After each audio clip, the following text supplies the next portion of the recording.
Բարև ձեզ հարազատներս, այսօր ուզում եմ պատմեմ իմ խնդրի մասին, հերթական խնդիր ունեմ, արդեն մարդ-մարդ հարաբերություններում դժվարություններ ունեմ, որոնք ուզում եմ շտկեմ, նոր էսա առաջ չկար այսպիսի բան, Ռուսաստանում չունեի, պատմել եմ արդեն, որ երջանկության բանալին եմ փորձում հավաքել, բաղադրատոմսը, ու երբ որ ինձ հարցրել են քո երջանիկ օրերը որոնք են, երբ որ հիշել եմ, մի քանի օր են նշած չեն, այդ օրերը բոլոր այդ օրերում մարդիկ են եղել, բոլոր այդ օրերում մարդկանց հետ է կապված եղել այդ երջանիկ օրերը, նույն էլ եթե վատ օրեր ենք ունենում, նույնպես մարդկանց հետ են կապված լինում մեծամասնությամբ, հիմա խնդիրը նա է, որ շփումը շատ է, արդեն ինձ համար, որպես անհատի համար շատ է, Մոսկվայում այսպիսին չէր շփումս, հիշեցնեմ, որ ես մանկաբարձ գինեկոլոգ եմ, բժշկական գիտությունների թեկնածու, 21 տարի աշխատել եմ Մոսկվայի առաջատար կլինիկաներում, արդեն 1 տարի ինչ աշխատում եմ մեր երկրում շատ շփվող անձնավորություն եմ, էլ ասեմ տարբեր տեղեր եմ գնում, դե 6 տեղ աշխատում եմ, հեչ որ չլի, մենակ 6 կոլեկտիվ հերիք է, որ ես շփվում եմ, բուսաբանական այգի եմ գալիս, իմ ընկերներ ունեն, բարեկամներ ունեմ, շփումս շատ մեծ է, բայց այստեղ ու եթե Մոսկվայում էի աշխատում, այնտեղ շփում որն է, աշխատանքդ վերջացրեցիր, գնացիր տուն, վերջ հիվանդների հետ վերջացրած այդ ամեն ինչը, չես գալիս տուն ու հիվանդի մասին մտածում, որովհետև քեզանից հետո դեռ ուրիշ բժիշկ է գնացել արդեն աշխատում, ինքը այդ հիվանդներով զբաղվելու է։ Իսկ մեր երկրում 24 ժամ հիվանդները գրում են, զանգում են, ժողովուրդ ջան, այսպեսի բան անհնար է։ Իմ հեռախոսս ես առաջինը զանգերի ձայնը ընդհանրապես չեմ սիրում։ Ես զանգ երբեք չեմ սիրել։ Զանգը ինձ համար մի տագնապ է, ինչ որ մի բան է, որը ոչ նորմալ է։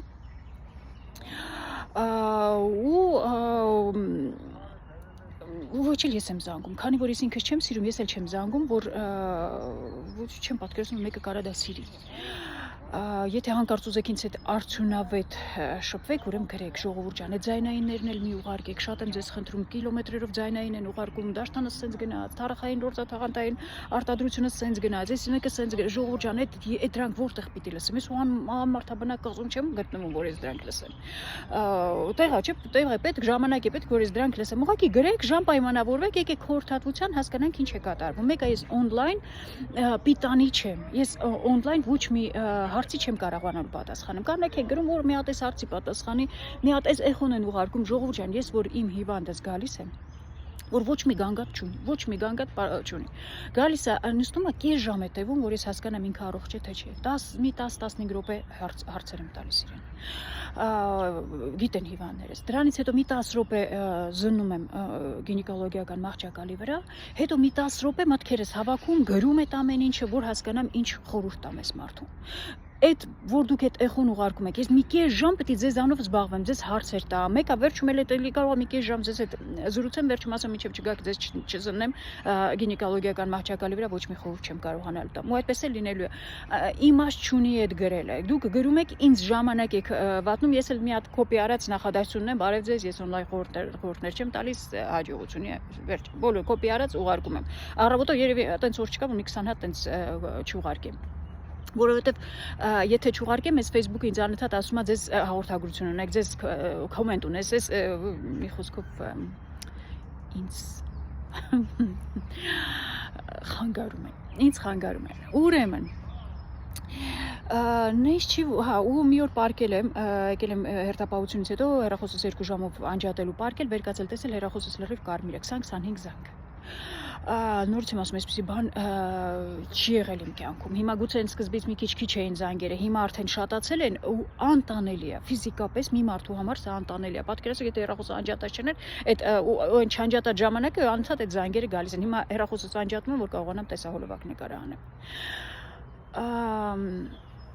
Հնարավոր չի սա, հաղորդագրություն գրեք, ժողովուրդ ջան, գրեք կարճ, նես չի, որ ես էլ շատ, ես իմ ինչ մեծ գործեր եմ անում, ինձ զանգում եք, խանգարում եք, այն օրը նստած կտակարան եմ տպում։ Արդեն ասել եմ, որ եկել էի Հայաստան, չեմ կարողանում կտակարանը կարդամ, չգիտեմ ինչ է մոտս խախտում էլի տեղի ունեցել, չեմ կարողում կարդամ ու վերջ։ Հիմա այս վերջերս շատ լավ է մոտս ստացվում, տպում եմ, օրը մի գլուխ կտակարանից տպում եմ, հայատար համես 10 մատնյա տպել ես կարգի բերեմ, համել կտակարան եմ տպում։ Հիմա այս թեժ պահին մի հիվանդ է զանգել, բժշկոյ ջան, ուզում եմ գամ ձեր մոտ խորհրդատվության, չգիտեմ դաշտանից առաջ գամ, դաշտանից հետո գամ, ասում եմ երբ ուզում եք եկեք, մենակ դաշտանի ժամանակ մի եկեք։ Նորից բշկուջամը 2 օր հետո դաշտամը սկսվելու է, դե հիմա ես հիմա գամ թե հետո 2 օր ասում եմ երբ ուզում եք եկեք, մենակ դաշտանի օրերին մի եկեք։ Նորից իսկ բժշկուի ջանից եթե դաշտանը արդեն համբերությունից չի երգում Ժորժը։ Իրոք համբերությունից քիչ է, համբերությունից շատ քիչ է։ Այ դրա վրա աշխատելու շատ տեղեր ունեմ, դե արդեն պետք է գնամ Շաոլին կունֆու ես ինչեր պարապեմ, որ այս ամեն ինչը համբերությունից տեղի բեր, որտեվ անհնար է։ Բայց բուսաբանական այգի եմ գալիս ժամը 7-ից 8-ը, դե տեսնում եք ծտերի ծլվլոց բան գալիս եմ մտքերից մի քիչ իրար հավաքեմ, այս այգու բոլոր մեծահասակ կանայք, որտեղ որ ես մարզվում եմ, գալիս են այդ 7-ից 8-ը տեղ նստում, մեկը ասում է Լիլիթ տեսեք ինչ լավաբարժություն է անում, մյուսը ասում է Լիլի ջան, ես մեկը սենց արա, իրանք շատ սիրով են այդ ամեն ինչը անում, էդ էլ ասեմ, բայց ես էլի միացնում եմ սա, որտեղ Ժողովրդյան գալիս եմ մի ժամ հանգստանամ։ Չեմ ուզում մարդ տեսնամ, հիմա այս սենց է, հիմա էս է իմ տկարությունը, որ չեմ կարողանում ինձ էլ կարգի հավաքեմ, հիմա ես դրանով պիտի զբաղվեմ, ես որ հասկանամ այս մարդ հարաբերություններում որտեղ եմ խախտում թողել, որ եկել եմ հասել այս ինչ որ միտը բաց եմ թողել, որ եկել հասել այս պայմանների։ Ամեն 5-րդ զանգի նորից որ ինչ ես այն կողմից էր մարդը դե բաներ ուղղակի զանգել է այսպես պրոբլեմ ունեմ այսօր դե Կիրակի է պատարագ եմ կգնամ մի հատ ձեզ մեղքերի թողություն անեմ մի հատ էլ այնտեղ գնամ անեմ ու եթե մարդ